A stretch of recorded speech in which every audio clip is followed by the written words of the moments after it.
10월 20일 월요일. 한 조각 토스트의 기적.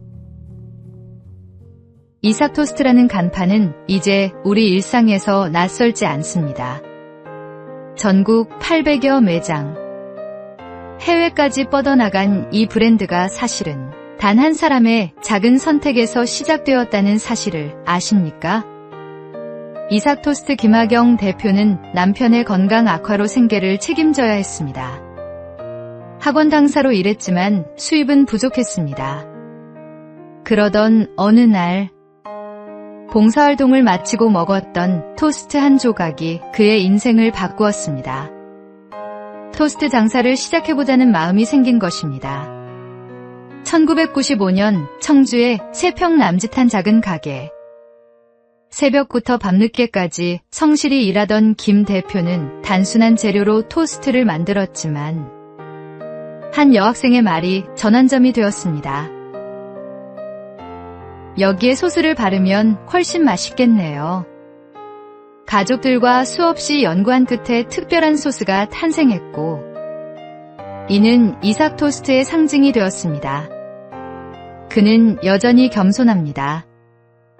내가 이 땅에 살아있음으로 인해 한 사람이라도 행복하다면 그것이 성공이다.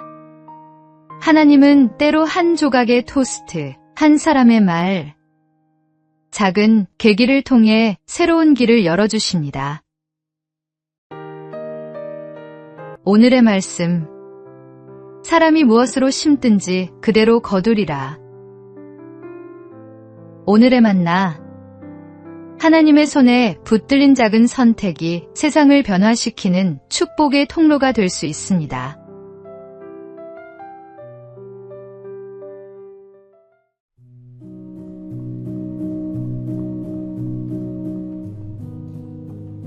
(10월 21일) 화요일. 분노의 대가. 한 직원이 상사의 지적을 받게 되었는데 그날따라 피곤과 스트레스가 겹쳐 있었습니다.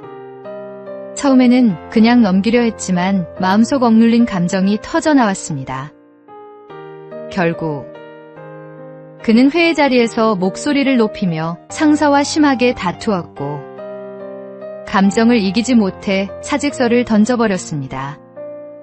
순간은 통쾌했을지 모릅니다. 하지만 그 결정은 돌이킬 수 없는 결과를 남겼습니다. 안정된 직장을 잃은 그는 곧 경제적 어려움에 부딪혔고 가정에도 불화가 생겼습니다. 무엇보다 시간이 지나 돌아보니 상사와의 문제는 차분히 대화로 풀 수 있었던 사소한 일이었습니다.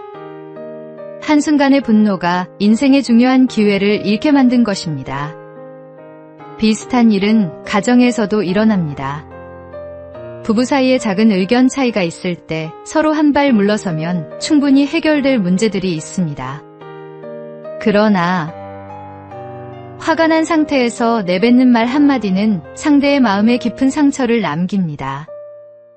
분노는 우리의 판단을 흐리게 하고 결국 어리석은 결정을 내리게 만듭니다.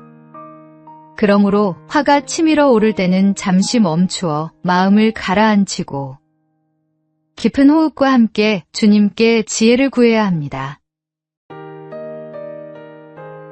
오늘의 말씀. 노하기를 속히 하는 자는 어리석은 일을 행하고 악한 계교를 꾀하는 자는 미움을 받느니라. 오늘의 만나. 순간의 감정을 다스리는 지혜가 인생의 많은 문제를 해결하는 열쇠입니다.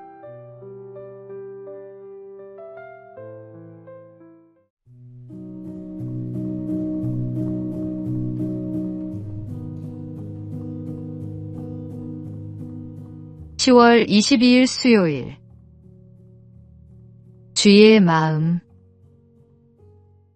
어느 날 한 쥐가 있었습니다. 그는 고양이에 대한 두려움 때문에 늘 고통받고 있었습니다. 이를 불쌍히 여긴 마법사가 그 쥐를 고양이로 변하게 해주었습니다. 그러나 고양이가 되자 이번에는 개를 두려워했습니다. 마법사는 다시 그를 개로 바꾸어 주었습니다. 하지만 개가 되자 호랑이를 무서워했고 호랑이가 되자 다시 사냥꾼을 두려워했습니다. 결국 마법사는 이렇게 말했습니다. 다시 쥐가 되어라. 내가 아무리 다른 모습으로 변한다 해도 가슴은 여전히 쥐의 가슴이니 어쩔 수 없구나. 사람들의 삶도 이와 같습니다. 아무리 환경이 변하고 조건이 나아져도 마음에 두려움이 있으면 결코 자유로울 수 없습니다. 심리학자들은 인간이 가지는 두려움의 92%는 사실 근거 없는 불안이라고 말합니다. 그러나 믿음 안에 선 사람은 그 불안에 휘둘리지 않습니다. 주님은 우리 마음에서 두려움을 몰아내시고 세상 어떤 상황에서도 흔들리지 않는 담대함, 대신 평안을 주십니다. 그것은 오직 하나님과의 교제 속에서만 얻을 수 있는 선물입니다. 오늘의 말씀. 주 안에서 항상 기뻐하라. 내가 다시 말하노니 기뻐하라. 오늘의 만나. 환경을 바꾸려 애쓰기보다 먼저 마음을 하나님께 맡기는 것이 진정한 평안의 시작입니다.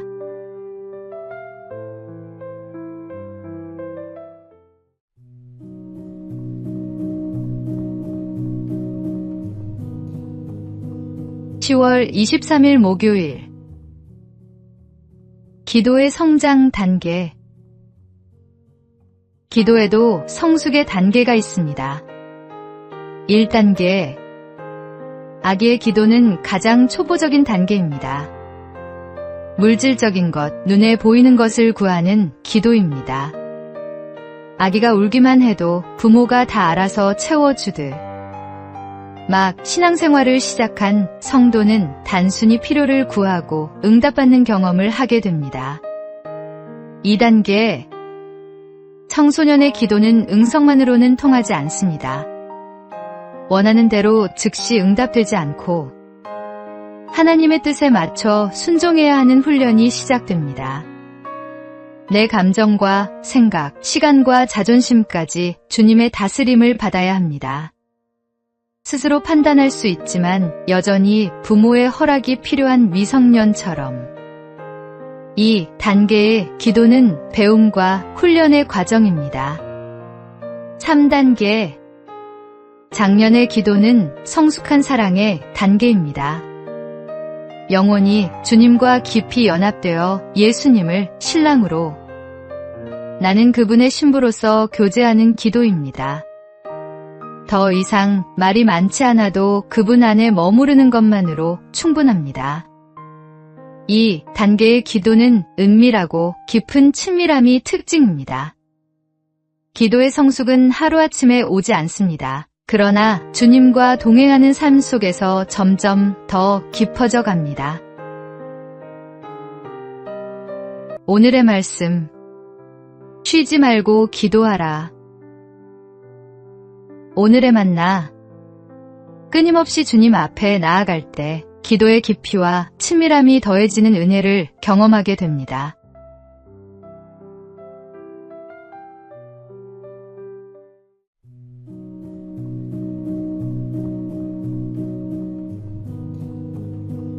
(10월 24일) 금요일.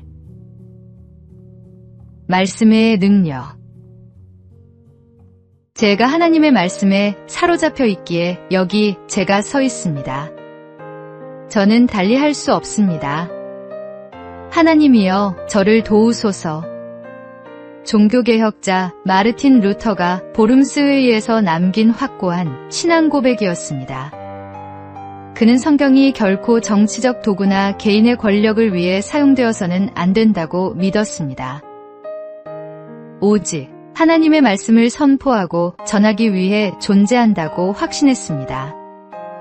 루터는 로마서를 통해 하나님의 뜻을 발견하고 1517년 95개조 반박문을 게시하며 본격적인 종교개혁의 길을 걸었습니다. 그는 훗날 이렇게 고백했습니다. 나는 오직 하나님의 말씀을 가르치고 설교하고 기록했을 뿐입니다. 그런데 놀라운 일이 일어났습니다.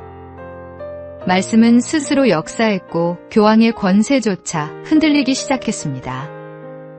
이 모든 것은 말씀의 능력 때문입니다. 루터가 종교개혁을 일으킨 이유는 당시 교회가 하나님의 말씀에서 멀어졌기 때문이었습니다. 오늘날도 마찬가지입니다. 아무리 훌륭한 프로그램과 교재가 있어도 말씀에 기초한 신앙이 우선되어야 합니다. 말씀은 살아있고 능력이 있어 우리의 삶과 세상을 변화시키는 힘입니다. 오늘의 말씀. 하나님의 말씀은 살아있고 활력이 있어 좌우의 날선 어떤 검보다도 예리하여 혼과 영과 및 관절과 골수를 찔러 쪼개기까지 하며 또 마음의 생각과 뜻을 판단하나니. 오늘의 만나. 하나님의 말씀 앞에 겸손히 서서 그 능력을 경험하며 살아가는 신앙인이 되기를 소망합니다.